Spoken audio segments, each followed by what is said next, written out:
Bismillahirrahmanirrahim. Nah, ini yang kedua yang disebut dengan kufrun duna kufrin tadi. Nah, bagian kedua ini kufrun lagi la yukhruju minal millah, yaitu kekafiran yang tidaklah mengeluarkan seorang itu daripada agama. Nah, telah disebutkan di dalam tafsir Ibnu Abbas radhiyallahu anhuma liqaulihi azza wa jalla, telah disebutkan tadi dalam kaitan ayat Al-Maidah 44 di malam yahkum bima anzalallah faulaika humul kafirun. Nah, ini ada pernyataan yaitu dikatakan qad yastamila zalika al-isma wa zalika fi qaulihi radhiyallahu anhu fil ayah kufrun duna kufrin. Jadi sungguh telah mencakup hal tersebut bagian hal itu dalam firman Allah, dalam perkataan radhiyallahu an, yaitu Ibnu Abbas terkait dengan ayat ya Al-Maidah 44 tadi, ada ungkapan kufrun duna kufrin, dan perkataan beliau juga laisa bil kufril ladzi tadhhabuna bihi. Nah, yaitu bukan kufur yang kalian berpandangan dengannya itu dan berpendapat dengannya itu. Ya, di sini dikatakan wa zalika annahu tahkumu syahwatuhu wa huwahu al-hukmi. Jadi di mana yang orang yang memutuskan ini, dia memutuskan dengan syahwatnya dan hawa nafsunya begitu. Jadi al-qadiyah bi ghairi ma anzalallah ma itiqadihi hukmu anna hukmallah wa rasul wal haq wa tiratu ala nafsihi bil khata wa mujanabatil hawa wa hadza wa in lam yukhrijhu kufruhu minal millati fa inna ma'siyatahu azma akbar minal kabair. Jadi permasalahan terkait dengan berhukum bi ghairi ma anzalallah, jadi dia menghukum dengan selain apa yang diturunkan oleh Allah, namun itikad dia, ya itikadnya tuh dia masih percaya akan hukum Allah dan Rasulnya adalah benar, dan dirinya itu mengakui, ya dia mengakui dirinya melakukan kesalahan, mengikuti hawa nafsu, mujanabah al-hawa. Nah, jadi dia tetap percaya dengan hukum Allah, gitu kan, hukum Rasulullah, hukum Islam itu sifatnya masih seperti itu, dia mengakui kebenarannya, namun dia itu mengikuti hawa nafsunya sehingga dia kemudian menyimpang daripada hukum Allah. Wa hadza wa illam yukhrijhu kufruhu. Dan perkara ini yang menjadi keyakinan dia semacam ini tidaklah mengeluarkan dia, ya kan, kekafiran ini daripada agamanya. Fa inna ma'siyatahu, tetapi kemaksiatan dia ini adalah perkara yang sangat besar, lebih besar lagi daripada dosa-dosa besar. Jadi akbar minal kabair. Jadi disebutkan di sini seperti apa? Lebih besar daripada dosa berzina, lebih besar daripada dosa mencuri, lebih besar daripada dosa bersumpah palsu. Jadi lebih lagi daripada dosa-dosa besar. Jadi katakan dosa yang amat besar begitulah. Kalau kemudian ada orang yang dia sebagai pemimpin, dia masih mengakui akan hukum Allah, tetapi tidak menggunakannya dengan benar, tapi dia mengikuti hawa nafsunya sehingga dia menyimpang daripada hukum Allah itu. Ikuti hawa nafsunya, akhirnya ya dia dalam hal ini dikatakan telah bermaksiat dengan maksiat yang besar daripada dosa-dosa besar. Nah, dalam hal ini Syekh Ahmad Muhammad Syakir itu memberikan catatan ya dalam terkait dengan asar yang disebutkan, yaitu asar dari Ibnu Abbas tadi tentang kufrun duna kufrin. Dia berkata, wa hadhil asar an Ibnu Abbas wa ghairihi mimma yal'abu bihi al-mudilluna fi aslina hadza.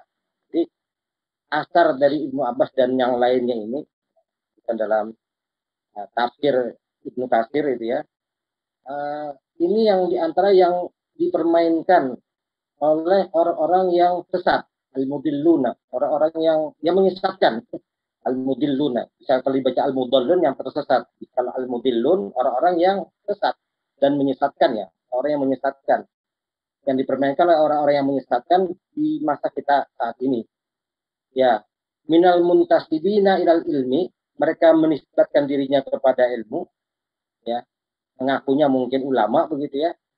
Wa min ghairihim, dan selain mereka, minal jarra ala din, dari keberanian kelancaran mereka terhadap urusan agama ini, yaj'alunaha uzran wa ibahatan bil qawaninil wadaiyatil lati duribat ala biladil muslimin. Jadi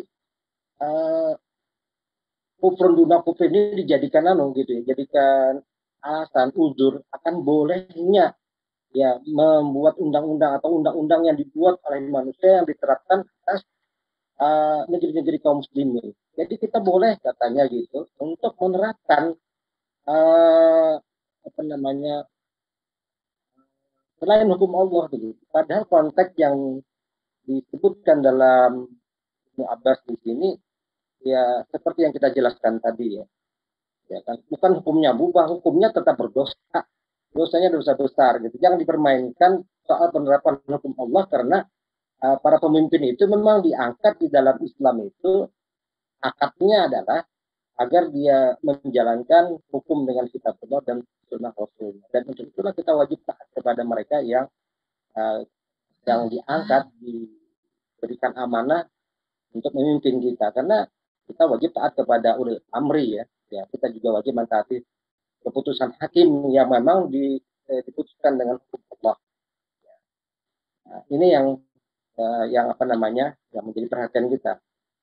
Kemudian wayakulu aidan mu'alikan ala qauli Ibnu Katsir, dia juga Syekh tadi juga memberikan catatan ya terhadap pernyataan daripada Ibnu Katsir, taman taraka asyara al-muhkam, ya, barang siapa yang meninggalkan syariat yang muhkam, itu syariat Islam yang sudah sangat jelas begini, hukumnya itu bukan perkara yang diperdebatkan lagi gitu ya.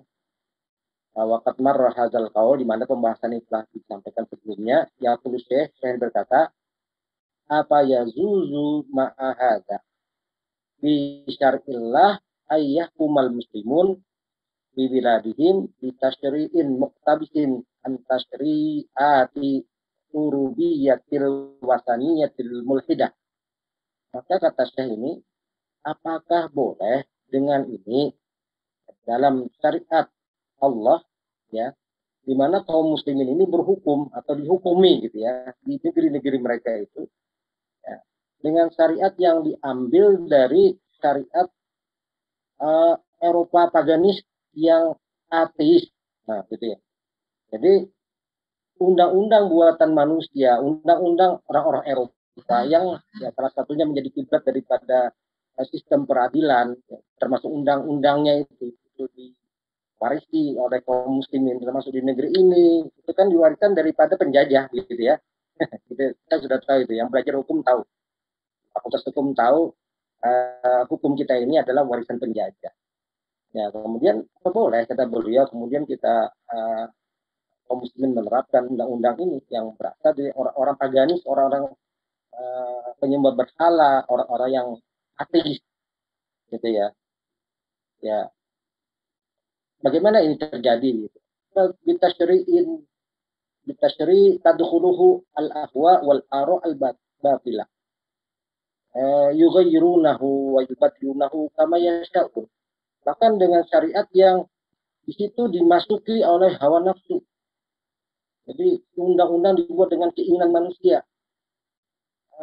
Wal ara al-batila, dengan pendapat-pendapat yang batil, pendapat yang bertentangan dengan hukum Islam, dengan syariat Allah. Misal dalam hukum ini lalu kemudian perzinahan dilegalkan misalnya. Ya, perkawinan sesama jenis kemudian dilegalkan begitu. Dalam undang-undang ini kemudian apa yang menjadi hak milik umum yang harusnya adalah tidak boleh dimiliki oleh individu, lalu undang-undang ekonominya menetapkan bolehnya individu menguasai hak milik umum misalnya begitu. Atau kemudian riba itu kemudian dihalalkan dengan undang-undang ini dan dijalankannya transaksi misalnya dengan cara riba, itu adalah bagian daripada sistem ekonomi yang tidak terpisahkan dalam sistem yang mereka bikin ini. Lalu dan selanjutnya begitu. Yugayirunahu, mereka merubahnya. Wa yubadilunahu, mereka menggantinya kama yasyaun, menurut ya suka-suka mereka begitu, sesuai dengan keinginan mereka. Jadi kalau mereka ingin ganti, mereka rubah. La yubali wadiuhu awafaqa syir'at al-Islam am salafah, di mana yang membuatnya tidak peduli apakah yang mereka bikin itu, yang dia bikin itu sesuai dengan syariat Islam ataukah bertentangan dengannya. Nah, lalu di sini dikatakan, afara'aitum hadzal wasfa al-qawiyya min Ibnu Katsir fil qarni tsamin. Apakah kalian tidak melihat bagaimana beliau memberikan gambaran yang sangat kuat sekali, sifat yang apa namanya, tegas ini, yang dinyatakan oleh Ibnu Katsir, dan dia hidup pada masa abad ke-8 daripada Hijriah. Di zalikal qanun al-wad'i, terhadap undang-undang buatan manusia itu, allazi wadahu adu Islam, yang dibuat oleh musuh Islam, yang namanya Genghis Khan, yang dibuat oleh Genghis Khan. Ini dia memberikan pandangan, maksudnya adalah Ibnu Katsir kan memberikan pandangan tentang apa yang terjadi pada abad ke-8 ketika undang-undang Genghis Khan itu kemudian ingin diterapkan begitu kan. Beliau menolaknya. Bagaimana dengan kita hari ini gitu ya, di mana undang-undang itu ya, sebagaimana itu undang-undang yang dibikin oleh Genghis Khan sekarang dibikin oleh orang-orang Eropa yang tidak percaya dengan Tuhan itu, ya, orang-orang yang ateis, ada orang yang sekuler gitu, lalu kemudian kita mau mengambilnya dari mereka. Dinyatakan dalam kitab Umdatul Tafsir jilid keempat halaman 156. Nah, jadi pada akhir buku ini dikatakan warok mama bayyanahu ila annahu lam yati Ibnu Abbas maqulah kufrun duna kufrin, bahwasanya selain apa yang telah kita jelaskan, bahwasanya apa yang dinyatakan dari Ibnu Abbas berupa akar ini kufrun duna kufrin itu adalah sebenarnya adalah riwayat yang doifah ya. Di anna fi isnadiha Hisam bin Hajir al-Masyhur bi dha'fi. Jadi di dalam sanadnya ini memang ada Hisam bin Hajir yang yang dikenal dengan kelemahannya gitu ya. Ini ada anunya, memang ada catatan ya. Al-qaulul mubin fi tadaifi maqula Ibnu Abbas kufrin dan kufrin. Hasan Abdul Manan yang telah disampaikan Fadilah Syekh Muhammad Ibrahim Syakrah